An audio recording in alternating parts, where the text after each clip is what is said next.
Everyone, welcome you all. कैसे हो आप सब। आज का वीडियो लेक्चर है हमारा some application of trigonometry chapter number 9 की एक्सरसाइज 9.1 में। और आज हम करेंगे दो क्वेश्चन 11 और 12। तो क्वेश्चन नंबर 11 की स्टेटमेंट है हमारे पास। A TV tower stand vertically on the bank of the canal from a point on the other bank directly opposite to the tower. The angle of elevation of the top of the tower is 60.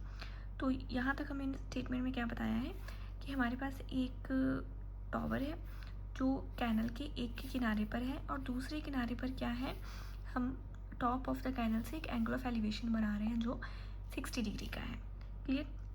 From another point 20 metre away from this point, मतलब जो this point जो हमारा C point था उसके 20 metre की दूरी पे हमारे पास एक और पॉइंट है और उससे हम क्या है 30 डिग्री का एंगल ऑफ एलिवेशन बना रहे हैं।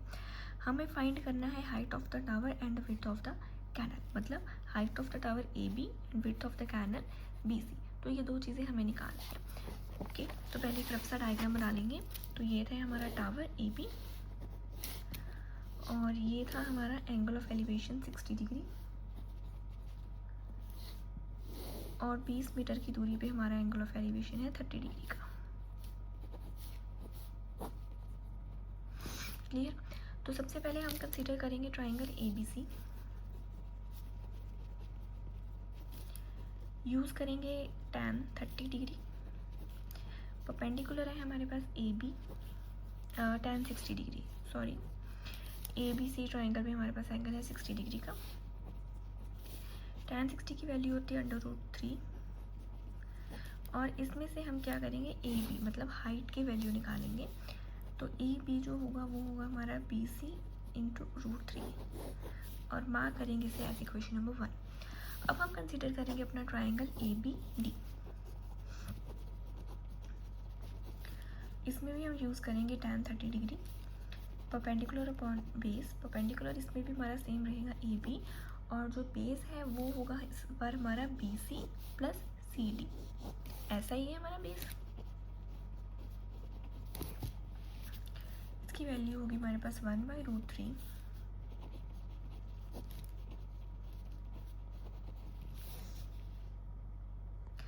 अब भी हम क्या करेंगे, इस इक्वेशन में से हम AB मतलब हाइट ऑफ द टावर की वैल्यू को निकालेंगे। तो ये हो जाएगी हमारे पास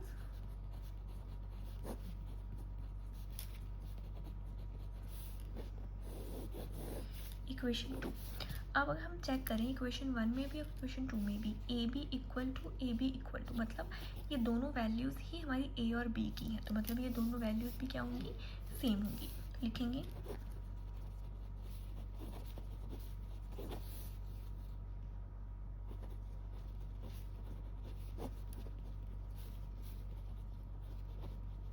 क्रॉस मल्टीप्लाई होगी तो ये हो जाएगा हमारे पास 3BC।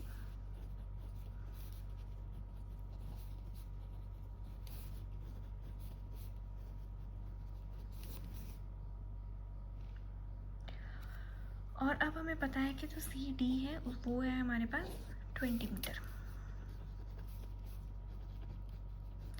तो हमारी BC की वैल्यू आएगी 10।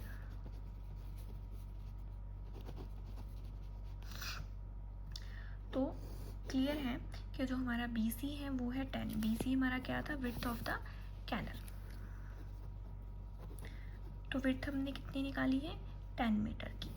अब हमें निकालनी है हाइट ऑफ द टावर। तो हाइट ऑफ द टावर हमारी क्या थी AB। तो BC की जो वैल्यू है हमारी उसे हम इक्वेशन 1 में पुट करेंगे तो AB आ जाएगा हमारा।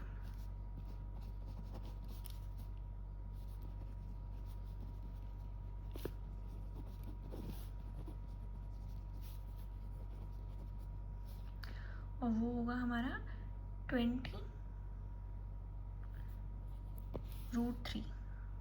हाँ सॉरी 20 नहीं, BC हमारा 10 था तो ये होगा हमारे पास 10√3। तो 10√3 क्या है हमारे पास, हाइट। तो हाइट कितनी आएगी हमारी 10√3 मीटर। अब हम करेंगे क्वेश्चन नंबर 12 को। की स्टेटमेंट है हमारे पास, from the top of the 7 metre high building, एक हमारे पास बिल्डिंग है जो 7 मीटर उसकी हाइट है। Angle of elevation of the top of the cable tower is 60। तो उस बिल्डिंग से क्या है, एंगल ऑफ एलिवेशन बनेगा top of the cable tower, वो 60 है, और सेम एंगल ऑफ डिप्रेशन बनेगा टू इट्स फुट मतलब केबल टावर के फुट पे जो 45 डिग्री का है। हमें फाइंड करनी है height of the tower. Clear? तो पहले डायग्राम को बनाएंगे, समझेंगे स्टेटमेंट को। तो स्टेटमेंट में हमारे पास क्या है कि एक 7 मीटर हाई बिल्डिंग है। क्लियर?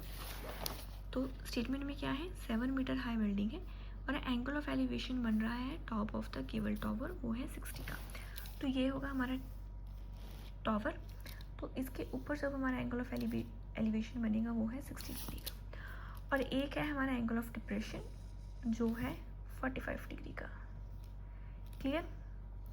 और हमें निकालनी है height of the tower. Naming करेंगे तो ये होगी हमारे पास A, B, C, D और E। क्लियर?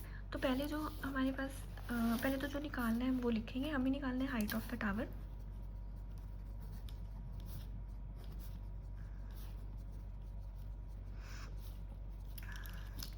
ये हमें निकालना है। क्लियर? तो अब हम समझते हैं कि इसमें जो हमारा AE है और BC है, ये दोनों सेम है, मतलब इनकी जो वैल्यू होगी वो सेम होगी।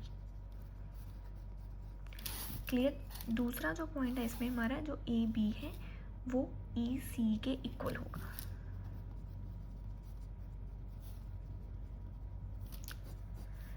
सॉरी 7 है। क्लियर? अब हम करेंगे स्टार्ट। तो सबसे पहले हम कंसीडर करेंगे अपना जो है ट्रायंगल ABC। क्लियर? क्योंकि ABC ट्रायंगल में हमारे पास AB की वैल्यू है, कैलकुलेशन थोड़ी इजी रहेगी। तो हम लिखेंगे इन ट्रायंगल ABC परपेंडिकुलर क्या है हमारे पास AB और बेस क्या है BC। तो यहाँ से हमारे पास BC की वैल्यू आ जाएगी 7 मीटर। अब हमें पता है कि BC और AE ये दोनों क्या है, सेम है, तो ये भी क्या हो जाएगी 7। अब हम लेंगे अपना ट्रायंगल AED। क्लियर? यूज करेंगे tan। परपेंडिकुलर क्या है इसमें हमारा DE। क्लियर? और बेस क्या है AE। tan 60 होता है हमारे पास √3। DE की जो वैल्यू ये हमें निकालनी है हाइट ऑफ द टावर में, और AE की वैल्यू है 7। तो इसमें से हमारी DE की वैल्यू आ जाएगी 7√3 मीटर। क्लियर? तो अब हमें तो निकालना है height of the tower DC। तो जब हम हाइट निकालेंगे जो हमारी CD है वो कहाँ से बनी है, वो है CE प्लस ED। क्लियर? तो CE की वैल्यू तो हमारे पास 7 है और ये हमारे पास 7√3 है। इसे सॉल्व करेंगे तो ये हो जाएगा 7√3 + 1 मीटर। तो ये है हमारे पास हाइट ऑफ द टावर। तो हमारे क्वेश्चन नंबर 11 और 12 होते हैं कंप्लीट। होप आपको दोनों क्वेश्चन अच्छे से समझ आए होंगे। अगर आप मेरे चैनल पर पहली बार आए हैं तो चैनल को लाइक, शेयर और सब्सक्राइब करना। Thanks for watching.